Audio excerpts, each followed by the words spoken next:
സനാതനധർമ്മം എന്ന് കേൾക്കുമ്പോൾ ഹാലിളകുന്നവർക്ക് സനാതനധർമ്മത്തിന്റെ അന്തസത്തയെക്കുറിച്ച്, സനാതനധർമ്മത്തിന്റെ പവിത്രതയെക്കുറിച്ച്, സനാതനധർമ്മത്തിന്റെ ആഴത്തെക്കുറിച്ച് വ്യക്തമാക്കുന്ന ഒരു കുറിപ്പ്. ഈ കുറിപ്പ് എഴുതിയത് മുൻ സൈനികനായ ഭാസ്കരൻ നായർ അച്ഛനാണ്. സനാതനധർമ്മം എന്ന് പറയുന്നത് അതൊരു ആചാര രീതിയല്ല, ആരാധനാ രീതിയല്ല. അങ്ങനെ കരുതി വെക്കുന്നവർ മനസ്സിലാക്കുക, അത് പ്രപഞ്ചത്തിന്റെ തന്നെ താളമാണ്. അത് എങ്ങനെ എന്ന് സൂചിപ്പിക്കുകയാണ് അദ്ദേഹം തൻ്റെ പോസ്റ്റിലെ വരികൾ വായിക്കാം. സനാതനധർമ്മത്തിന്റെ വിശ്വരൂപം എന്താണ് എന്ന് പറയട്ടെ.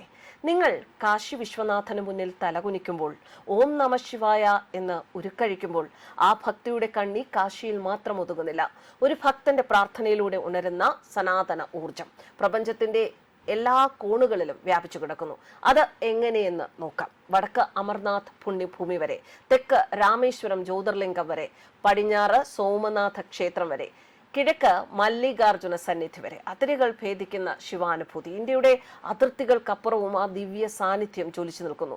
നേപ്പാളിൽ കാഠ്മണ്ഡുവിലെ പശുപതിനാഥ് ആയി, പാകിസ്ഥാനിൽ ചരിത്രപ്രസിദ്ധമായ ഖട്ടാസ് രാജ് ക്ഷേത്രമായി, ജപ്പാനിൽ ഭൈരവന്റെ മറ്റൊരു രൂപമായ ദേക്കോകുതേൻ എന്ന ദൈവമായി, ശാസ്ത്രം പോലും വണങ്ങുന്ന നടരാജ നൃത്തമായി, ലോകത്തിലെ ഏറ്റവും വലിയ ശാസ്ത്ര ഗവേഷണ കേന്ദ്രമായ യൂറോപ്പിലെ സേൺ ലബോറട്ടറിയുടെ പ്രധാന കവാടത്തിൽ ഇന്നും പ്രപഞ്ച നൃത്തമാടുന്ന നടരാജ വിഗ്രഹം സ്ഥാപിച്ചിരിക്കുന്നു.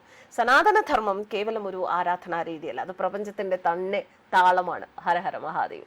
ശംഭും ഉമാപതിം സുരഗുരും വന്ദേ, ജഗത്കാരണം വന്ദേ, പന്നകഭൂഷണം മൃഗധരം വന്ദേ, പശുനാംപതിം വന്ദേ, സൂര്യ ശശാങ്ക വന്യനയനം വന്ദേ, മുകുന്ദപ്രിയം വന്ദേ, ഭക്തജനാശ്രയം ച വരദം വന്ദേ, ശിവം ശങ്കരം. ജയ് സനാതനധർമ്മം. ഭാരത് മാതാ കി ജയ്. വന്ദേ മാതരം.